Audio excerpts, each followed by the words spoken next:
It's been how many months now? She's fine, she's hitting all her milestones, she's doing great. Everything is looking up. Well, except me. I just couldn't get the experience out of my head, out of my system. 1 minute, I'm this happy, cheery mom. The next minute, I'm the mom that was in NICU. It was confusing, annoying, frustrating. And on top of that, I felt like I wasn't grateful to God. We had crossed that hurdle significantly, but for some reason, I just couldn't move on. Was it normal? Is this the way it is? What do I do? So many questions, so few answers. We're going to be discussing myths about your NICU experience today. Let's go. Hi guys. Welcome to my channel. Welcome to the Precious Moms Network. How we doing? Today's video is about 5 myths about your NICU experience, and especially as it regards your mental and emotional health. As in, if there's something I know, taking charge of your mental health on this journey of pre-momhood, if I may call it that, is extremely important. Like, it can't be overemphasized. It's so crucial to a lot of things. Number 1, you did something wrong, and that's why your baby was born preterm. I already have a video about that. It is not your fault.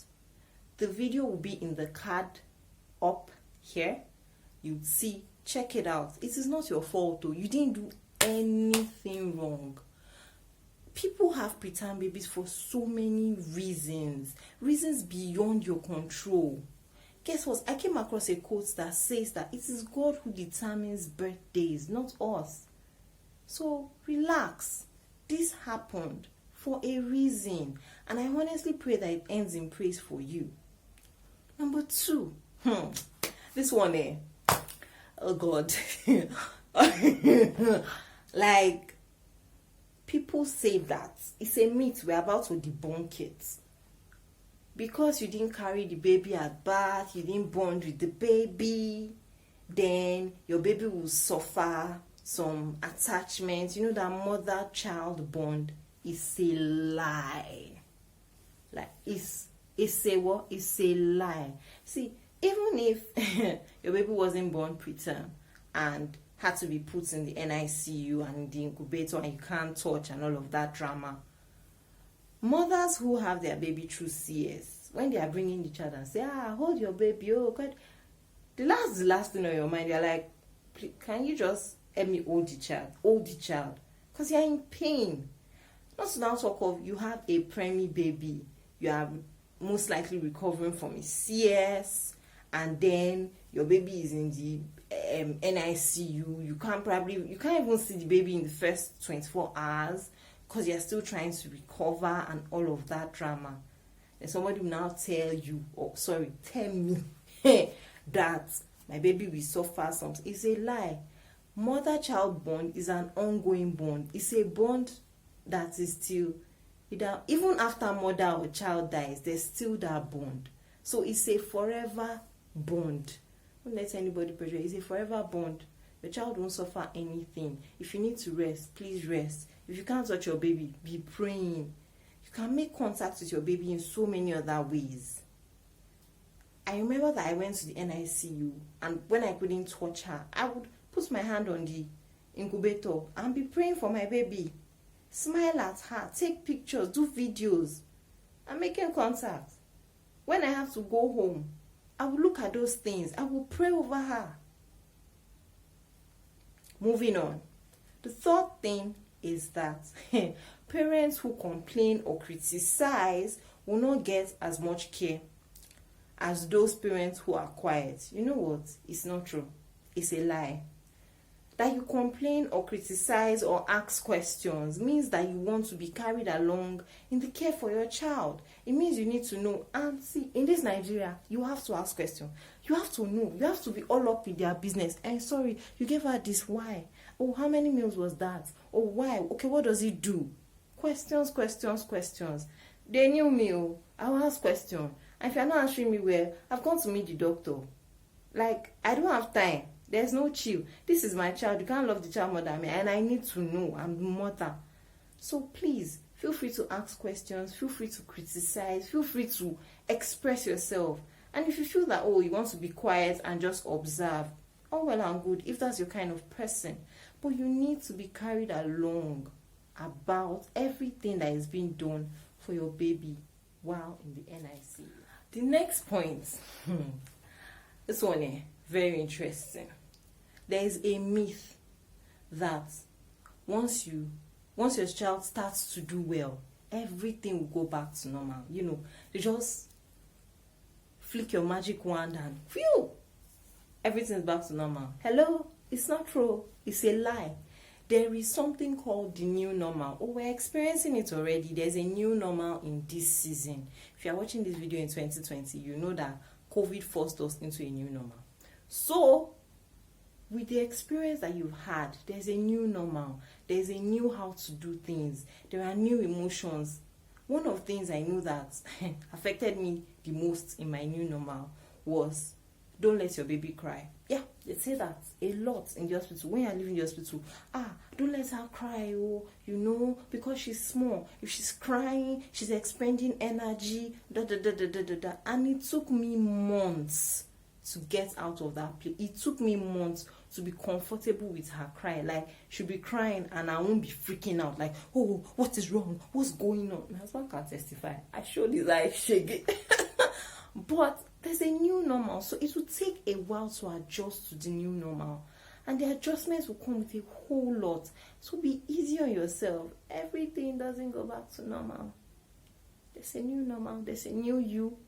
There's a new everything. So just take one day at a time. At a point, I was telling myself, one feed at a time. Just relax. Don't rush. Last but not the least is that once you leave the NICU and your child is fine like this, you forget the experience. Foul. My daughter would soon be 2, and I've not forgotten the experience. Like, it's still fresh like yesterday.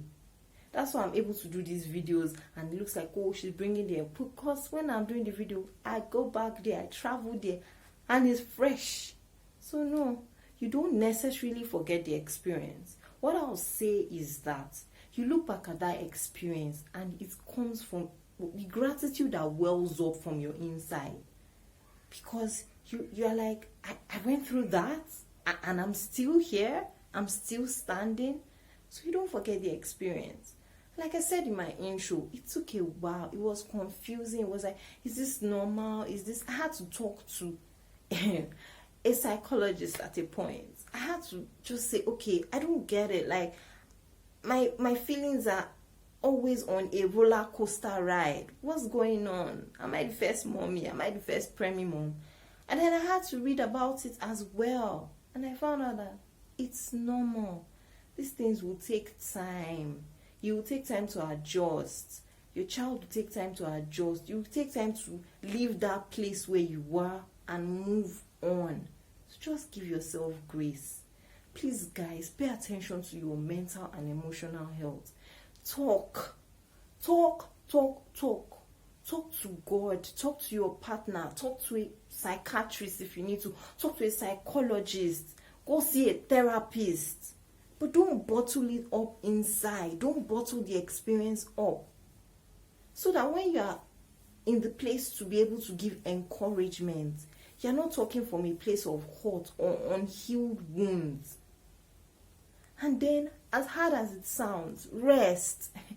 This resting, it's an ongoing motherhood stuff. Like, rest, snatch it. 5 minutes here, 10 minutes there. You don't necessarily have to sleep, but you need to rest. Rest your mind. Stop thinking about all the possible negatives. Think about all the possible positives. Think about what you want to see your child be 2 years down the line, because it says that 2 years, at 2 years, every preemie child, or most preemie children, should have caught up with their milestones. They should be at the same level with their peers.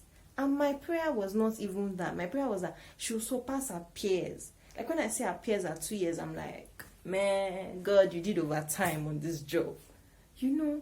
So just think about things like that, because if you focus on the negatives, which are so many and glaring in your face, you will just be overwhelmed. You'll be drowned into a pool of depression and all those negative stuff that don't help you or your child or your home. I pray that it ends in praise for you. I pray that you look back on this journey and you are truly grateful. Like you can say from a place of healing, from a place of love. You can encourage somebody from a place that knows, right? I pray that it will end in praise for you, that you will look at this child and the child will always give you joy. I pray that whatever battles you are facing right now, they get resolved and God comes through for you in ways that you know that it could only have been God. Thank you so much for watching, guys. Please like, subscribe, comment, share. Tell somebody to tell somebody. Till I see you in the next video. Bye, guys.